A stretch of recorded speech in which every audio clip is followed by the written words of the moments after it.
Hi, welcome to SBR.TV. I'm Peter Loshak. It's week 8 in college football, and this week we thankfully have Justin Seven back with us to discuss games and possible bets. Justin, thanks for being back. Thanks for giving us your model's lines last week, by the way. It definitely helped out a lot. Did your model spit out any great picks in college last week? I didn't have anything that was strong enough to bet, so sorry I missed you last week. I ended up spending most of the time working on modeling instead. All right, well, let's get into this week and try to find some freaking winners. There's a bunch of lines that I find interesting and some that I'm thinking might have good value, so let's see what you have to say about them. There's two games that I want to start out with asking you about that jumped out at me right away that had me thinking they might be good plays. I did bet them already, and those are Kansas plus 7.5 at home against Oklahoma and the Florida-Mississippi State game where Mississippi State is a 22 or 23-point home dog. So first let's start with Oklahoma-Kansas. This is a very interesting game. It's had some crazy line movement that I'll get to in a second, but I'm wondering, should Kansas really be this kind of a home dog to Oklahoma, which is a team that is great in many ways, but not without flaws? They've got a great D, no question, but they do have a patchwork offensive line, and they're having some trouble running the ball. And Kansas, for all their issues, is looking to me like a decent team that hangs around in games. So what do you think about this one? Kansas at home, plus 7.5. I agree with you. My model says that Kansas is the right side at 7.5. Not necessarily strong enough to bet just on the model, but when I look at the other factors, Oklahoma is still kind of a public team. Kansas getting 7.5 at home, that's just too much. And I'm actually going to play, if I get 7.5 at regular juice later in the week, I will play that. Really excellent, excellent. Good to hear. And so what do you make of the crazy line movement in this one? It's been bouncing back and forth across the 7. As of right now, it's actually gone either on or off the 7 11 times so far at Bookmaker, on or off the 7. And that suggests some strongly divided action. I did ask my contact at Bookmaker about that, and he said it wasn't clear how much of the early action that was moving that line was real and how much was intended just to move the line. So that's some strange movement for a game like this, don't you think? Yeah, that is a little bit odd. So you either have opposition of sharps. I don't think you don't often see much manipulation that early in the week. So it could be you have a couple people on different sides. It could be sharps versus squares even, in which case I'm very happy if I'm on the right side. Right. Well, I did hear from another guy that he has small sharp action on Kansas so far, so take that for what it is. That is the side I'm liking in this one. And then I want to ask you about the Florida game. Florida opened at about minus 22, I think. Now they've been bet up to 23. And the question really is, should they really be a 3-touchdown in-conference road fave here? I mean, Florida has not quite been blowing people out this year, and Mississippi State has lost but still hung relatively close with ranked teams at home this year. I think the line's too high. 22, the line's now 23 points at a matchup like this at home. I mean, yes, Florida could rout them, but that's just too many points. I wouldn't bet it this early in the week, though, because Florida's possibly the most public team in the country. If you wait till Saturday, you might see a 24 or even a 24.5.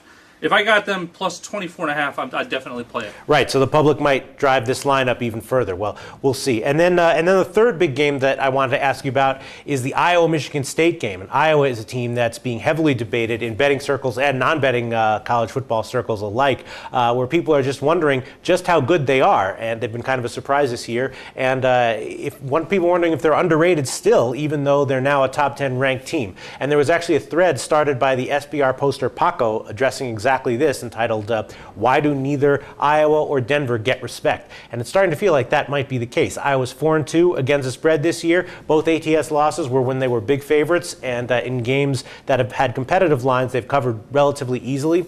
Some reasons floated for their lack of respect is the fact they don't have a flashy offense, and the poster Fishhead, who follows Iowa very closely, points out that in that thread that their computer ranking rates them higher still even than their current AP ranking of number 7.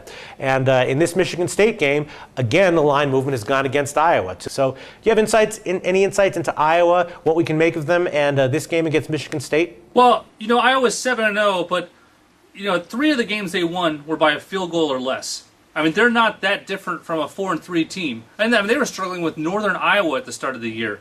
I'm not that impressed with Iowa. I definitely think Michigan State's the right side. All right, well, I'm leaning that way too.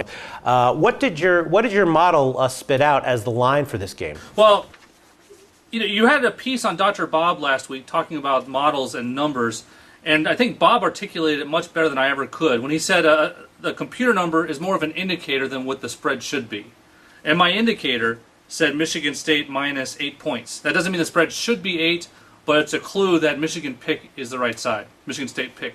Okay, well, that's encouraging. Michigan State does seem to have some positive momentum as a team right now, but it also does concern me that Iowa does also play a more physical style than the three teams Michigan State has beaten recently in their turnaround this year, but I'll probably stick with them. I don't know. If I get burned again, I'll be willing to eat it. And my source at the Sharp Book that I talked to did also tell me that he has some sharp action on Michigan State, so we'll see how it goes. Then there's two other games that I'm interested in, just to get your take on them. The first one is Auburn at LSU. LSU is about a 7.5-point favorite. They're off of a bye week and off of a relatively close loss to Florida, while Auburn seems to be reeling a bit. They've got some possible inner turmoil, and they're off of a bad home loss to Kentucky, which is not a powerhouse this year by any means. LSU is definitely looking to rebound, and I'm kind of liking them, but I'm thinking about more using them in a teaser. I know you always sort of recommend against teasing college games, but that's the way I'm leaning in this one. What are your thoughts on that? You're going to laugh at me. I don't like the LSU side, but if I did bet it, I would bet it with a teaser. LSU, I'm not impressed with them. There's two ways to look at a team if you're going to call it simple modeling. One is to look at points, the other is to look at yards. If you look at LSU's yards, they didn't just get outgained in the Florida game. They got outgained by Mississippi State by 100 yards, and they lost the yardage battle 150 yards to Washington. They won both of these games on the scorecard, but not much else. Another problem you have, LSU, I don't think they've had a sack in 4 weeks. Their defense is not forced to sack, and double check this before you include this. LSU's defense has not forced a sack in 4 weeks. Now, when you're getting beaten on yardage, you're not getting sacks to help you to get into long second and third down situations.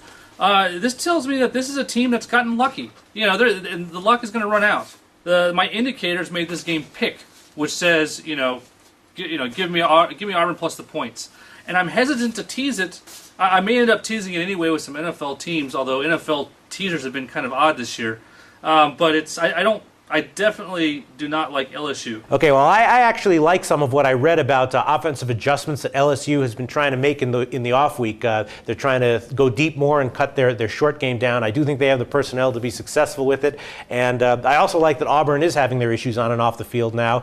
So I think that they're a good team to go against, and I think I'm liking LSU here. All right, you have any other games you want to talk about, or possibly a pick, perhaps? Yeah, actually I have one I'd like to take a look at. Hawaii at home getting 25 points. I like this side. I think the line may go up a little bit more on game day. And at 26, I'd definitely play it. Okay, good. I also I got some Billy Walters news. I heard that Billy Walters is on Minnesota plus 17.5 and 18 over Ohio State. What do you think of that? I made it 12.5, so I would certainly lean on Minnesota at that game. All right, and then another big outfit I heard is on New Mexico State at home, plus 25 over Fresno State. I took that one as well. I like that one too. That also strikes me as the kind of side that you like to bet. Yes, that was, I have a pretty strong opinion on that one. I made it Fresno State minus 10, so 14 points off is into the point. It's a strong lean. Wow, well, there you go. All of us liking New Mexico State. Well, that's it, I guess. I guess we're done. Thanks again, Justin. Thanks, Peter. Okay, Week 8, college football. Here's your quick summary. I like Kansas and Mississippi State. Justin endorses those. Justin's model gives Michigan State a strong edge over Iowa at Pick'em. I lean that way myself, but fading Iowa has been very treacherous this year, so do so at your own peril. I'm liking LSU and more on a teaser than a straight bet. Billy Walters likes Minnesota. Justin 7 likes Hawaii. And a Big Sharp Outfit and Justin 7 are both liking New Mexico State. And as always, SBRforum.com is where you can go to discuss all this and more. For SBR.TV, I'm Peter Loshak.